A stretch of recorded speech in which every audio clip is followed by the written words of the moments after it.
নমস্কার বন্ধুরা, আমি সাগরিকা। আমার চ্যানেলে সকলকে স্বাগত। আশা করি আপনারা সকলেই ভালো আছেন, আমিও ভালো আছি। আজও আপনাদের সামনে হাজির হয়ে গেছি গ্রাম বাংলার মাছের একটা মুখরোচক রেসিপি নিয়ে। মাছের রেসিপি মুখরোচক হয় কেমন করে? হ্যাঁ বন্ধুরা, এটা টক পালন দিয়ে বাটা মাছের ঝালের রেসিপি। খেতে কিন্তু দুর্দান্ত, তার জন্য কিন্তু ভিডিওটা আপনাদের দেখতে হবে, সাথে সুস্বাদু আর হেলদিও বটে। আর এই রকম রেসিপিগুলো কিন্তু সচরাচর দেখাই যায় না, কারণ শাক তো পাওয়া যায় না।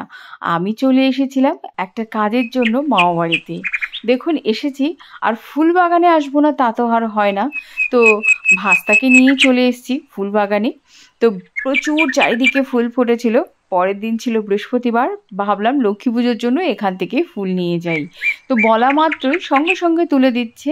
আর আমরা প্রচুর এখানে ভিডিও রিলস করেছি, ভীষণ মজা করেছি। মামাবাড়ি মানেই তো হই হুল্লোড়, আনন্দ, উৎসব, পিঠে পুলি, খেজুরের রস, এইসব। দিদিকে বলার সঙ্গে সঙ্গে বলছে কি নিবি। দিদির এইটুকুনি জায়গার মধ্যে চাষাবাদ করেছে। আমার বাড়িতে যেহেতু পালং শাক রয়েছে, কিন্তু টক পালনটা বহুদিন পর দেখলাম দিদা থাকতে। অর্থাৎ আমার দিদা এখন বেঁচে নেই। তিনি যদি থাকতেন তাহলে তো এই রকম সময়ে বাড়িতে টক পালন, সাথে চুনো মাছ, বিভিন্ন রকম মাছ আমাদের বাড়িতে পৌঁছে যেত। তো যাই হোক, দিদি তুলে দিল, আমি নিয়ে চলে এসেছি। আপনাদেরকে এই শাকটার নামই জিজ্ঞেস করেছিলাম। এটা কিন্তু একদম অবিকল, মানে দেখতে পালং শাকের মতন, কিন্তু টক। আর এটা দিয়ে যদি মাছ দিয়ে রান্না করা হয় বন্ধুরা, অসাধারণ লাগে। আপনারা বারবারই খেতে চাইবেন। আর এটা কিন্তু প্রচুর ভেষজ গুণ সম্পন্ন শাক। শাক বলতেই প্রচুর পরিমাণে ভিটামিন, মিনারেলস আর ফাইবারস তো রয়েছেই অতি অবশ্যই। শরীরের জন্য একদম সুস্বাস্থ্যকর। আর এটা টক, যেহেতু শীতকাল, এখন সর্দি কাশি জ্বর, অনেকের মুখে রুচি থাকে না, তখন যদি এই রেসিপি করে দেন তাহলে কিন্তু খুবই উপকার হবে। দেখুন শাক আমি কেটে নিয়েছি, বেগুন, আলু আর কয়েকটা বাটা মাছ নিয়েছি। এটা চুনো মাছ দিয়ে করলে অসাধারণ লাগে বন্ধুরা। ঠিক এই পদ্ধতিতেই আপনারা চুনো মাছ দিয়েও করতে পারবেন, বাটা মাছ দিয়েও করতে পারেন।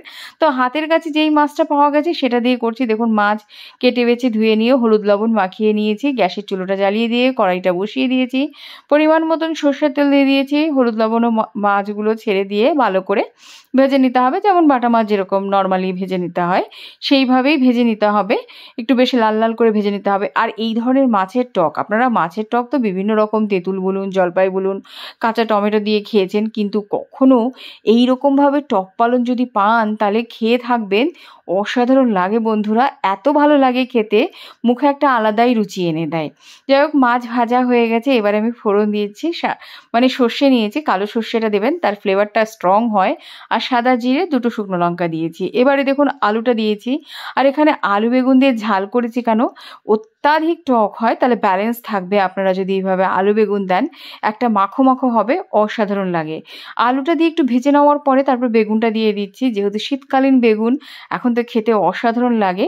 তো এইভাবে দেখুন বেগুনগুলোও দিতে হবে। আমি বেশ মোটা মোটা করে কেটে নিয়েছি, কারণ এখন বেগুনে কোনো বীজ থাকে না, একেবারে কচি থাকে। তো এইভাবে ভালো করে আপনাকে সাঁতলে নিতে হবে। এবারে আমি স্বাদ অনুসারে লবণটা দিয়েছি, যেহেতু একটু টক হবে তার জন্য একটু লবণটা বেশি পরিমাণেই দিবেন। মানে যে যতটা খান তার থেকে একটু বেশি দিবেন, তাহলে টকের ব্যালেন্সটা থাকবে। আর প্রয়োজন মতন হলুদ গুঁড়ো দিয়ে ভালো করে নাড়াচাড়া করে ভেজে নিচ্ছি। এইভাবে সুন্দর করে ভেজে নিতে হবে বন্ধুরা। সুন্দর করে ভেজে নিলে পরে কি অসাধারণ হবে রেসিপিটা। দেখুন ভাজা হয়ে গেছে, খুব একটা বেশি ভাজতে যাবেন না। এবারে কিন্তু জল দিয়ে দিচ্ছি, জাস্ট বলক ওঠার অপেক্ষা বন্ধুরা। ঢাকা চাপা দিয়েছি 4-5 মিনিটের জন্য। দেখুন ঢাকা চাপাটা তুলে নিয়েছি, কারণ সেদ্ধ হয়ে যাবে, একদম নিমিষে হয়ে যায়, ঝটপট গ্রাম বাংলার রান্না, বুঝতেই পারছেন। খুবই তেল মশলা কম দিয়ে, আর এটা কিন্তু ঝাল ঝাল হয়। কাঁচা লঙ্কা দিয়েছি খানিকটা কেটে। এবারে যে টক পালনটা বেশ বড় বড় করে কেটেছি, এটা আপনাকে মিহি করে কাটতে হবে না, জাস্ট আমি এইটুকুনি নিয়েছিলাম, নিয়ে এইভাবেই কাটবেন। মানে দুটো আলু দিয়েছি, একটা বেগুনের অর্ধাংশ দিয়েছি। বেগুনগুলো বেশ বড় বড় হয়, আমাদের এখানকার লোকাল বেগুন কিন্তু খুব বিখ্যাত, পাঞ্জিপাড়ার বেগুন বলে এটাকে। কাছেই, যেহেতু এটা উত্তর দিনাজপুরে পাঞ্জিপাড়া বলে একটা জায়গা আছে, সেটা বেগুনের জন্য ফেমাস। এবার শাক দিয়েছি, 1 আটি মতন হবে। তো তারপরে দেখুন দিয়ে বেশ ভালো করে নাড়িয়ে চাড়িয়ে নিয়ে ঢাকা চাপা দিয়েছিলাম 2-3 মিনিটের জন্য। বন্ধুরা কি অসাধারণ গন্ধ বেরিয়েছে। জানি না আপনারা খেয়েছেন কি না, কিন্তু এগুলোর সঙ্গে আমরা খুবই পরিচিত। যেহেতু আমার দিদা, ঠাকুমা এরা টক পালং দিয়ে এরকম মাছের রেসিপি নিরামিষও করা যায়। অসাধারণ লাগে কিন্তু। এইভাবে দেখুন আবার ফুটতে শুরু করবে। এগুলো হচ্ছে উনুনের রান্না, টানা জালে রান্না হবে। একদম মানে পুষ্টিগুণটা বজায় থাকতে হবে। দেখুন ঢাকা চাপা দিয়েছিলাম, ঢাকা চাপাটা উঠিয়ে নিয়েছি। এবারে তো সবই সেদ্ধ হয়ে গেছে, আলু, শাক দেখুন কি অসাধারণ। এটা কিন্তু কালারে হবে না, তবে টেস্ট আর হচ্ছে মানে টেস্টের দিক থেকে আপনাকে কেউ হারাতে পারবে না। এত সুন্দর একটা মুখরোচক মাছের রেসিপি যেটা আপনাদের সামনে ঝটপট বানিয়ে দেখালাম।